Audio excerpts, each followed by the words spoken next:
Basketball Bells, How Two Teams and One Scrappy Player Put Women's Hoops on the Map by Sue Macy, illustrated by Matt Collins.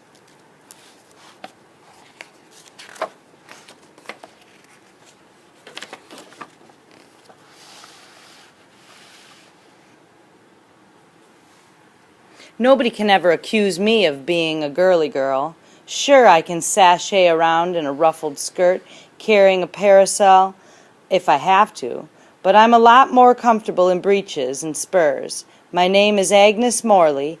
I grew up working on my family's ranch in New Mexico. Getting dirty came with the territory.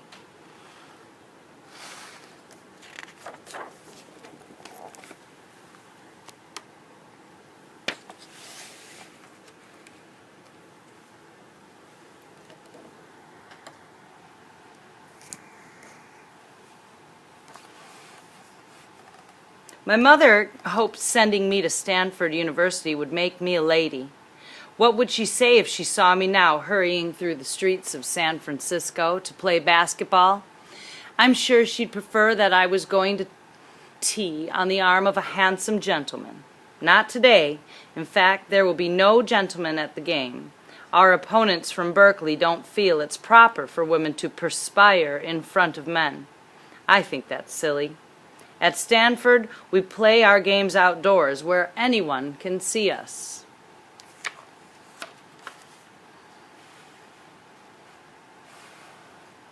Some people feel women shouldn't play basketball at all. The game, of course, was designed for men. Then Sanda Berenson, a teacher at Smith College in Massachusetts, adapted the rules to make it less rough for women. One thing she did was draw lines that divide the court in 3 sections, and they'd have to stay there. In the men's games, players are allowed to run all over the court. I don't think anyone knows what to expect today. After all, this will be the first basketball game ever played between 2 women's college teams.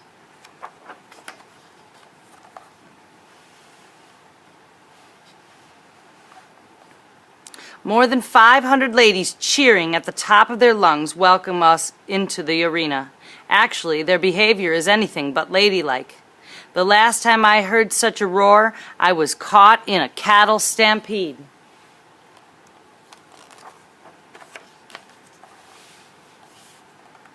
As we take our positions, I block out the noise and study our opponents. It worries me that the Berkeley players are taller and heavier than we are.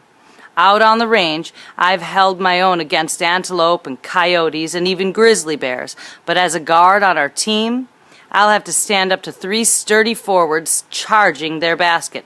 Can I do it? It's time to find out.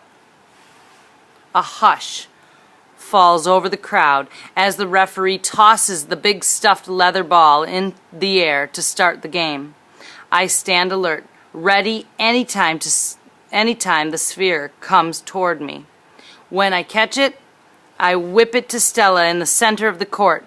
She throws it to our forwards so one of them can shoot it at the basket.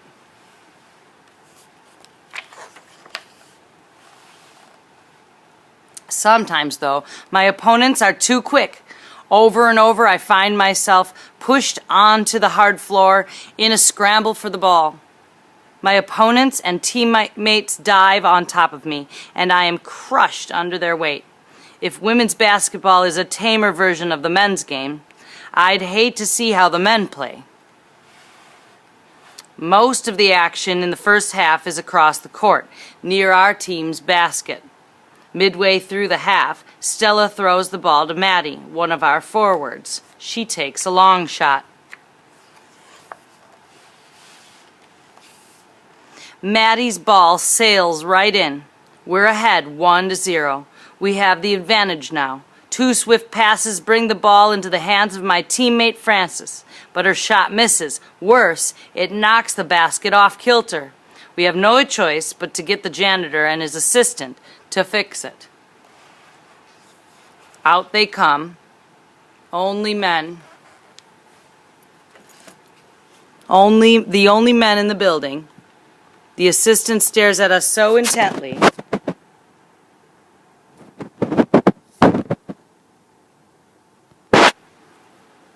He almost knocks the janitor off his ladder.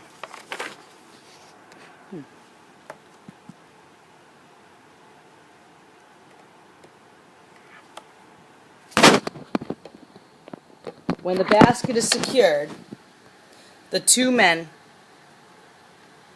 make a hasty... When the basket is secured, the two men make a hasty exit.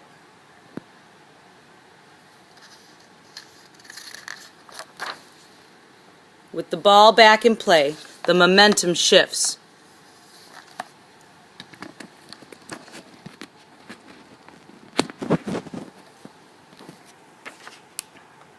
Berkeley's captain throws a stinging pass to one of her forwards. She launches a shot that lands right in the basket. We are tied 1-1. For the rest of the first half, we try mightily to break the deadlock, but no one else scores.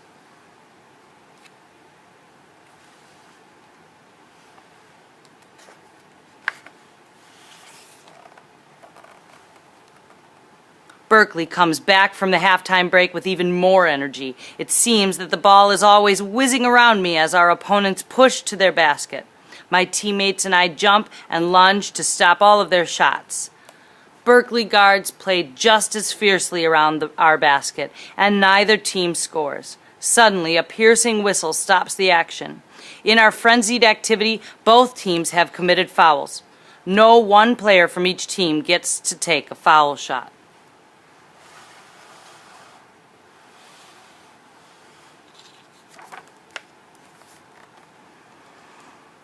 One of Berkeley's forwards steps up to shoot. I watch helplessly. The rules forbid us from blocking foul shots. "Go, Edith!" someone shouts from the stands. She closes her eyes for just a second, as if to see the shot in her mind. Then she heaves the ball. It sails through the air and misses. Francis steps up for our team. The arena is so quiet I can hear the wind rustling the American flag outside. Francis turns the ball around in her hands before launching it with terrific force. It flies towards the basket and drops right in. We are ahead 2-1. Our fans cheer wildly. The Berkeley faithful shout for their team to pull even. We struggle to keep them off balance, determined that Stanford will win the battle this day. Finally, time runs out.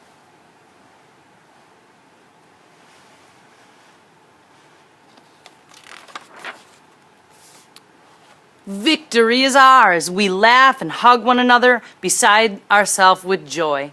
We even give a cheer for the other team, and they for us. What a sight we all are. What a sight we all are. Our hair is messy, our bloomers are torn, our faces are streaked with sweat. This might not be what my mother had in mind when she sent me to Stanford to become a lady, but I think that a lady can be tough and strong as well as refined and polite. She can even play basketball.